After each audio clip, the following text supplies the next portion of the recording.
بسم اللہ الرحمن الرحیم۔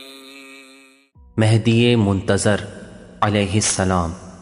قیام عدل اور غلبہ اسلام کی امید، سیاسی تحریکیں اور عدالت کا مسئلہ۔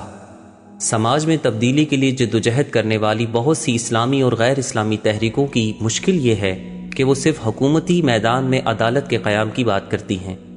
جبکہ انفرادی اور اجتماعی زندگی میں عدالت کی بات نہیں کرتی۔ ہم بخوبی یہ بات جانتے ہیں کہ انفرادی عدالت اجتماعی عدالت کی راہ ہموار کرتی ہے، اور سماجی اور اجتماعی سطح پر عدالت سیاسی عدالت کا راستہ صاف کرتی ہے۔ خداوند عالم فرماتا ہے، خدا کسی قوم کی حالت نہیں بدلتا جب تک کہ وہ خود اپنے آپ کو نہ بدل سکے۔ سورہ رعد آیت نمبر 11۔ لہٰذا اگر عدالت کے نفاذ کے لیے انسان خود اپنے آپ کو تبدیل نہ کرے تو بھلا کس طرح موجودہ صورتحال میں تبدیلی لا سکتا ہے؟ کیونکہ در حقیقت خود انسان نے اس صورتحال کو جنم دیا ہے۔ خداوند عالم نے دنیا کی تعمیر کی ذمہ داری خود انسان کے سپرد کی ہے، اور اس سے تقاضا کیا ہے کہ وہ اپنی طاقت، عزم و ارادے اور شعور و آگاہی کے ساتھ اپنی ذمہ داری کے مطابق زمین کا انتظام چلائے، کیونکہ وہ زمین پر خدا کا جانشین ہے۔ اس مقام پر ایک سوال ابھرتا ہے، اور وہ یہ کہ آخر کیوں اسلامی یا غیر اسلامی تحریکیں کامیابی سے ہمکنار نہیں ہوتی، خواہ یہ تحریکیں اصلاحی ہوں یا انقلاب اور تبدیلی کی داعی؟ اس سوال کے جواب میں کہا جا سکتا ہے کہ ان تحریکوں کے بعض سرگرم افراد عدل و انصاف سے کام نہیں لیتے، اور اس کی وجہ یہ ہوتی ہے کہ وہ ذاتی یا شخصی تعصب کا شکار ہوتے ہیں، اور اگر وہ شخصی تعصب سے بالا تر ہوں تو گروہی تعصب میں مبتلا ہوتے ہیں۔ لہٰذا ان کی تحریک تمام انسانوں کو مد نظر رکھنے کی بجائے ان کے لیے دروازے بند کر دیتی ہے، اور وہ لوگ اپنے آپ کو ایک عرفہ اور دوسروں سے بلند چیز سمجھنے لگتے ہیں۔ اس طرح وہ خود اندر سے کمزور ہو جاتے ہیں۔ لہٰذا ہمیں چاہیے کہ تحریکوں اور تنظیموں کا حصہ ہونے کے ساتھ ساتھ آزاد منش بھی رہیں، اور اپنے آپ کو شخصیت پرستی، گروہ پرستی، قبیلہ پرستی، قوم پرستی اور فرقہ پرستی میں گرفتار نہ ہونے دیں، بلکہ ہمیں چاہیے کہ وسیع النظری سے کام لیں، تاکہ ہمارا وجود تمام لوگوں کے لیے، تمام انسانوں کے لیے اور تمام اسلام کے لیے ہو۔ لہٰذا اگر ہم معاشرے میں تبدیلی کے متمنی ہیں تو لازم ہے کہ ہم اپنے افکار، جذبات اور احساسات کو ان تنگ دائروں سے باہر نکالیں، کیونکہ اگر ہم اس بات پر ایمان رکھتے ہیں کہ امام مہدی علیہ السلام زمین کو عدل و انصاف سے بھر دیں گے، تو ہمیں اسی طرح یہ عقیدہ بھی رکھنا چاہیے کہ وہ پورے عالم کے بارے میں سوچیں گے، ان کا دل پوری دنیا کے لیے دھڑکے گا، اور ان کا قیام تعصب، علاقہ پرستی یا قوم پرستی کے تنگ حصار تک محدود نہ ہوگا، بلکہ تمام انسانوں کے لیے ہوگا، کیونکہ اللہ رب العزت رب العالمین ہے۔ ہمارے نبی بھی تمام دنیا کے پیغمبر ہیں، امام تمام عالمین کے لیے امام ہیں، اور ناگزیر ہے کہ مصلح بھی دنیا کے تمام انسانوں کے لیے مصلح ہو۔ جو ذمہ دار مسلمان اس افکار و عقائد کا حامل ہے، اسے چاہیے کہ اپنے آپ کو ایسا انسان سمجھے جس کے ذمہ ایک عالمگیر مشن ہے۔ اسے چاہیے کہ حکمت، موعظہ حسنہ، جدال احسن، امر بالمعروف، نہی عن المنکر اور جہاد کے ذریعے حتی الامکان تمام انسانوں کو دائرہ اسلام میں لانے کی منصوبہ بندی کرے۔ ہمیں اپنے آپ کو تنگ دائروں میں قید نہیں کرنا چاہیے، بلکہ ہمیں چاہیے کہ اپنے پاک و پاکیزہ پیغام اور اپنی ذمہ داری کی بنیاد پر عمل کریں، تاکہ اس کے ذریعے ایک عادلانہ حکومت کے قیام کی خاطر اس عظیم تحریک کے ناصر و مددگار بن سکیں، جس کے توسط سے اسلام کو عزت و سربلندی نصیب ہوگی، ظلم و نفاق ذلیل و رسوا ہوگا، اور ہم خدا کی بندگی کی طرف دعوت دینے والے بنیں گے۔ امام مہدی علیہ السلام کی غیبت کا تعلق خدا کی غیبی امور سے ہے۔ امام مہدی علیہ السلام کے بارے میں گفتگو کرتے ہوئے ہم امام علیہ السلام کے بارے میں اسلامی عقیدے کا جائزہ لیں گے۔ وہ امام علیہ السلام جن کا مشن پیغمبر صلی اللہ علیہ وآلہ وسلم اور ائمہ علیہم السلام نے یہ بتایا ہے کہ وہ قیام کرے گا اور زمین کو اس طرح عدل و انصاف سے پر کر دے گا جیسے وہ ظلم و ستم سے بھر چکی ہوگی۔ امام علیہ السلام کے ظہور کے بعد اسلام روئے زمین پر پھیل جائے گا، انسانی زندگی میں رائج ہوگا۔ جب ہم امام مہدی علیہ السلام کی غیبت کے بارے میں گفتگو کرتے ہیں تو بنیادی طور پر ہمارا مقصد امام علیہ السلام کی طویل غیبت کی تائید کرنا ہوتا ہے، کیونکہ جب یہ مسئلہ پیغمبر صلی اللہ علیہ وآلہ وسلم اور ان کے اوصیاء جو ائمہ معصومین علیہم السلام ہیں کے توسط سے ثابت شدہ ہو تو لازم ہے کہ ہم عقیدے کے نقطۂ نظر سے اسے ایک حقیقی امر شمار کریں، اور اس کے بعد اگر غیبت کے کچھ مسائل جن کی بنیاد خدا کی حکمت ہے ہمیں ناقابل فہم محسوس ہوں تب بھی ان پر ایمان رکھیں، اور اس بات کی کوشش کریں کہ جو احتمالات ہمیں قطعی نتیجے پر پہنچاتے ہیں ان کے قوی ہونے کی صورت میں انہیں ان کا ضمیمہ قرار دیں۔ لہٰذا اگر کسی چیز کے متعلق یہ ثابت ہو کہ اسے پیغمبر صلی اللہ علیہ وآلہ وسلم نے فرمایا ہے، اب خواہ وہ چیز حضوری اور حسی امور سے تعلق رکھتی ہو، خواہ وہ غیبی امور کے دائرے میں آتی ہو، اور ایک ایسی حقیقت کی حیثیت رکھتی ہو جس کا تعلق ہمارے عقیدے سے ہو، تو ہمیں چاہیے کہ اس پر ایمان رکھیں، کیونکہ پروردگار عالم کے فرمان کے مطابق پیغمبر ما ينطق عن الهوى ان هو الا وحی یوحی اپنی خواہش سے کلام نہیں کرتا، اس کا کلام وہی ہے جو مسلسل نازل ہوتی رہتی ہے۔ سورہ نجم آیت نمبر 2 اور 3۔ اس بنیاد پر جن چیزوں کے بارے میں ہمیں پیغمبر صلی اللہ علیہ وآلہ وسلم نے بتایا ہے اور جن کا آن حضرت صلی اللہ علیہ وآلہ وسلم ہی کی طرف سے صادر ہونا قطعی طریقوں سے ثابت ہے، وہ چیزیں حقیقت و واقعیت رکھتی ہیں۔ لہٰذا اگر وہ چیزیں غیبی امور سے تعلق رکھتی ہیں تو ہمیں ان پر ایمان رکھنا چاہیے، اور اگر حسی اور حضوری امور میں سے ہیں تو وہ خود ہمارے سامنے ہوں گی۔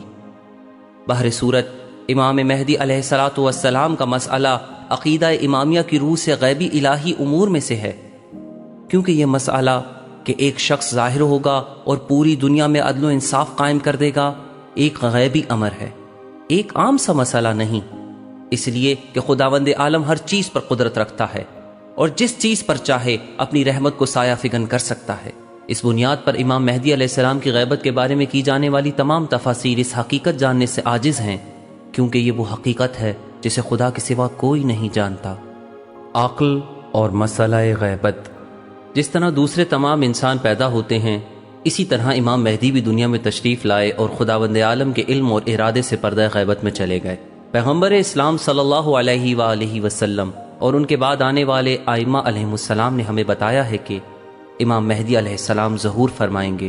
تاکہ زمین کو عدل و انصاف سے پر کر دیں، جیسا کہ وہ ان کے ظہور سے پہلے ظلم و جور سے بھر چکی ہوگی۔ اگر ہم غیبت کے مسئلے کو اپنے عقیدے میں مستحکم کرنا چاہیں تو ہمیں اس نقطے سے واقف ہونا چاہیے کہ غیب پر ایمان عقل و شرع کی بنیادوں پر استوار ہے۔ اس مقام پر ہم ایک سوال اٹھاتے ہیں،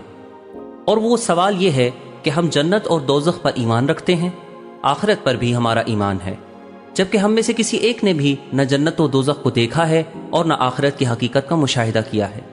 ہم خدا کے فرشتوں پر بغیر انہیں دیکھے ہوئے ایمان رکھتے ہیں۔ اسی طرح ہم بکثرت غیر حسی امور پر یقین رکھتے ہیں۔ ہم ان چیزوں پر کس طرح یقین رکھتے ہیں؟ ابتدا ہی سے ہم ایک اجمالی جائزے کے ذریعے ان تمام چیزوں پر ایمان لاتے ہیں۔ ہم دیکھتے ہیں کہ آیا یہ چیز ممکن ہے یا غیر ممکن، محال ہے یا غیر محال۔ ہم اپنے آپ سے سوال کرتے ہیں کہ کیا اس بات کا امکان ہے کہ خداوند عالم انسان کے مٹی ہو جانے کے بعد اسے دوبارہ اس کی اصل حالت میں واپس لے آئے؟ کیا خدا اسے دوبارہ خلق کر سکتا ہے یا یہ محال ہے؟ اس کے جواب میں ہم کہہ اٹھتے ہیں کہ خداوند عالم اس کی ایجاد و تخلیق پر قادر ہے اور اس کے پاس اسے دوبارہ زندہ کرنے کی طاقت بھی ہے۔ وَضَرَبَ لَنَا مَثَلًا وَنَسِيَ خَلْقَهُ قَالَ مَن يُحْيِي الْعِظَامَ وَهِيَ رَمِيمٌ قُلْ يُحْيِيهَا الَّذِي أَنشَأَهَا أَوَّلَ مَرَّةٍ وَهُوَ بِكُلِّ خَلْقٍ عَلِيمٌ۔ اور ہمارے لیے مثل بیان کرتا ہے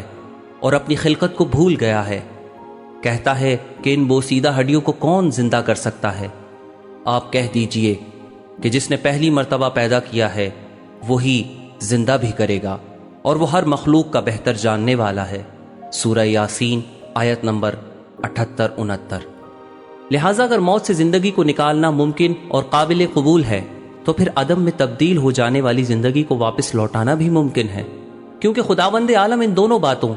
خلق کرنے اور دوبارہ زندہ کرنے پر قادر ہے۔ بلکہ دوبارہ زندہ کرنا خلق کرنے سے زیادہ آسان ہے، کیونکہ خلق کرنا بغیر نمونے یا مثال کے ایجاد کرنا ہے، جبکہ دوبارہ زندہ کرنا اس نمونے کی بنیاد پر ہے جو پہلے سے موجود ہے۔ لہٰذا ایجاد کا عمل شے کو وجود میں لانے کا عمل ہے، اور اسے دوبارہ واپس لانا نمونہ وجود میں لانے کے بعد اسے دوبارہ اس کی ابتدائی حالت میں پلٹانا ہے۔ ایک اور سوال کا جواب باقی رہ گیا ہے، اور وہ سوال یہ ہے کہ ہر ممکن شے لازماً وجود میں نہیں آتی، کیونکہ جنت اور جہنم ممکن امور میں سے ہیں، جبکہ ابھی وہ وجود میں نہیں آئی۔ بس ہم کس طرح انہیں ثابت کریں؟ اس سوال کا جواب یہ ہے کہ ہمارے پیغمبر صلی اللہ علیہ وآلہ وسلم آئے ہیں اور ہماری عقل نے ان کی تصدیق کی ہے، لہٰذا جب ہم نے حضرت محمد صلی اللہ علیہ وآلہ وسلم کی تصدیق کی ہے، بلکہ یہ تو ان کی نبوت پر قطعی اور یقینی دلائل کے ذریعے ہم نے ان کی تصدیق کی ہے، یا معجزے جو ممکن ہے ان سے پہلے انبیاء جیسے حضرت موسیٰ، حضرت عیسیٰ اور حضرت ابراہیم کی مانند معجزات ہوں، یا قرآن کریم اور دوسرے معجزات جو رسول اللہ کی درستی اور صداقت کی دلیل ہیں کے توسط سے ان کی تصدیق کی ہے۔ مزید آگے بڑھتے ہیں۔ جب ہم پر یہ بات ثابت ہو گئی کہ حضرت محمد صلی اللہ علیہ وآلہ وسلم خدا کے بھیجے ہوئے نبی ہیں اور وہ جن باتوں کی ہمیں خبر دے رہے ہیں وہ سچی ہیں، تو اسی پیغمبر نے کتاب الہی کے ذریعے ہمیں بتایا ہے کہ جنت اور جہنم کا وجود ہے، عذاب اور رحمت کے فرشتے وجود رکھتے ہیں۔ انہوں نے ہی ہمیں یہ خبر بھی دی ہے کہ مہدی کا وجود ہے اور وہ آخری زمانے میں ظاہر ہوں گے اور زمین کو عدل و انصاف سے بھر دیں گے۔ ہم محمد صلی اللہ علیہ وآلہ وسلم کی نبوت کی تصدیق کے ذریعے ایک محسوس حقیقت پر ایمان کا اظہار کرتے ہیں، اور اسی ایمان کی بنیاد پر غیب پر ہمارا ایمان استوار ہے اور ہم غیب پر یقین رکھتے ہیں۔ لہٰذا امام مہدی علیہ السلام کی غیبت کا مسئلہ ایک کھوکھلا اور بے بنیاد مسئلہ نہیں ہے، اور اس پر ہمارے ایمان کی بنیاد وہم و گمان نہیں ہے، بلکہ غیب پر ایمان ایک علمی و عقلی حقیقت پر استوار ہے جس پر ہم روشنی ڈال چکے ہیں۔ ہم امام زمانہ علیہ السلام کی غیبت پر ایمان رکھتے ہیں کیونکہ ہم رسول اللہ صلی اللہ علیہ وآلہ وسلم پر ایمان رکھتے ہیں اور ہم نے ان کی تصدیق کی ہے اور انہوں نے ہمیں اس بارے میں مطلع کیا ہے، اور کیونکہ یہ ایک ممکن امر ہے اس لیے ہم اس پر یقین رکھتے ہیں۔ طول عمر، کسی کا طویل عمر پانا عقلاً ناقابل قبول بات نہیں ہے، کیونکہ عقل اس میں کوئی رکاوٹ محسوس نہیں کرتی۔ جب تک انسان کے اعضاء و جوارح کام کرنے کی طاقت رکھتے ہیں اور جب تک خدا چاہے انسان طویل عمر پا سکتا ہے۔ وہ علمی نظریات و افکار جن میں انسان اور اس کی طول عمر کے بارے میں تحقیق کی جاتی ہے، ان کی نظر میں اس حوالے سے کوئی سنجیدہ رکاوٹ اور معنی نہیں۔ جب تک خدا چاہے انسان طویل عمر گزار سکتا ہے۔ جدید سائنس کہتی ہے کہ ہم اب تک ایسے اصول اور نظریات تک رسائی حاصل نہیں کر سکے جن کے ذریعے خلیوں، سیلز کی تجدید اور ان کی بقا کا راز دریافت کر سکے۔ اگر ہم یہ چیزیں دریافت کرنے میں کامیاب ہو جائیں تو انسان طویل زندگی بسر کرنے کے قابل ہو سکتا ہے۔ لہٰذا نظری، تھیوریٹیکلی اعتبار سے طول عمر میں کوئی رکاوٹ نہیں پائی جاتی، لیکن سائنس کا کہنا یہ ہے کہ اس راز سے پردہ نہیں اٹھایا جا سکا ہے جس کے ذریعے طول عمر کے موضوع کا حقیقی اور خارجی دنیا میں تجربہ کیا جا سکے۔